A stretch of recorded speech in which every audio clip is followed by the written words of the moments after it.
This video poses a challenge for naturalists, agnostics, and atheists. The question is, are you really those things if you believe that any object in nature is for something? Before looking it up, try and think for yourself. What does for mean to you? Especially if you are atheist or agnostic. So some real life examples is we would say our eyes are for seeing. Trees and leaves are for capturing sunlight for photosynthesis and oxygen. Turtle shells are for protection. Hearts are for pumping blood through the body. So these aren't actually controversial sentences. It seems very simple. Things seem to have specific purposes or things that they are supposed to do. To give an example of something with a proper function, we might think of something like a hair straightener. So the proper function of the hair straightening device is what it is meant for, and it's meant for straightening hair. It was intended to straighten hair. The hair straightener is for straightening hair. It can be used for other things, like trying to iron your shirt, but that's not what it's supposed to do. It's not what it's intended to do, and it's not what it's meant for. In order for something to be intended, designed, meant for something, it would require an agent.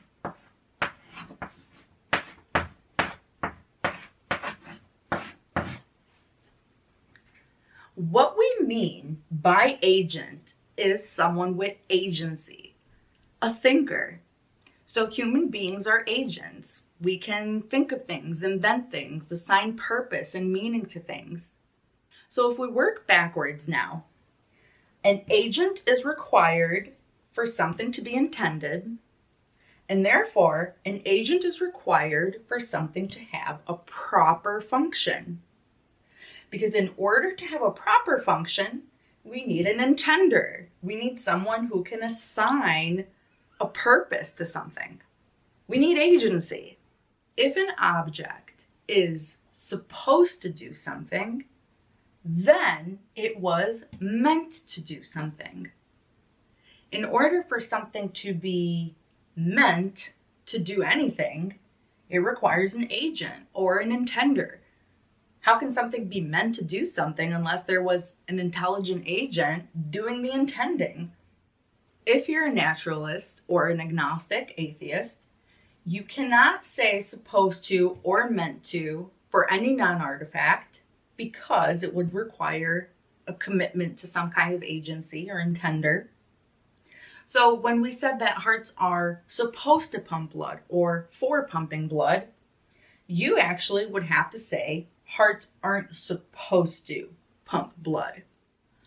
Hearts don't have the proper function of pumping blood. Because if you believe in evolution, evolution cannot intend anything. So it can't assign a proper function. Therefore, hearts evolved through evolution are not supposed to do anything. If you admit that hearts are for something, you're saying implicitly, one way or another, that they have a purpose. If you say that hearts are supposed to pump blood, you're saying, again, that they have an intended purpose or a proper function. How can something be supposed to do something or meant to do something unless it was intended to do something? Evolution is not a thing. It's not an agent. It can't have foresight or intend or assign purpose. Evolution doesn't design things. It doesn't give proper functions to objects. It's just a random process with random variants. And the variants that help in survival persist. So we'll say that evolution does not equal agent. It's not an agent. It's not something like a human or a god. Therefore, there are no proper functions in nature. You cannot say that hearts are supposed to pump blood. You can't say that trees are for oxygen, eyes are for seeing, because they don't have a proper function in your worldview. If you are going to be rigorous in your view, you must commit to saying the following: nothing in nature is for something. Nothing in nature is supposed to do something. How do you think that you would answer a question like this? What makes a non-artifact good? So again, non-artifacts are naturally occurring objects like organs and people and animals and trees. So instead of non-artifact, let's plug in what makes a lung good.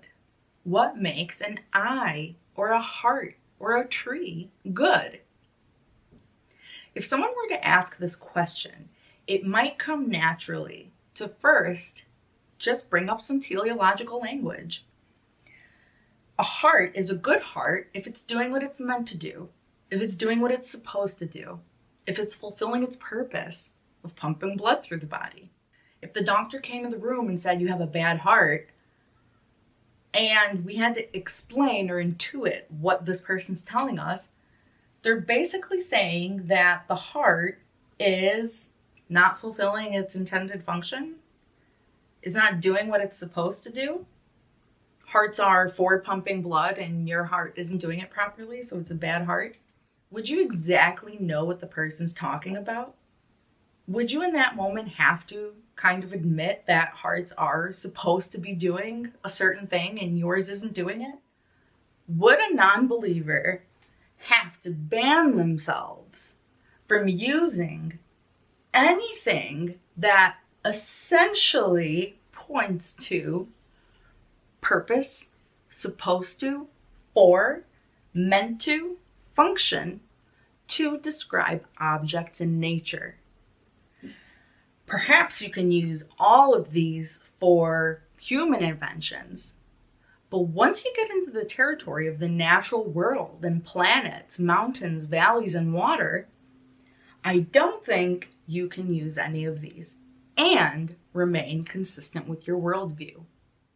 Do you think that there's any way for you to use the word for as an atheist or agnostic and not commit in some way to there being a higher power, a higher agent capable of intention, of assigning goals, of assigning purpose?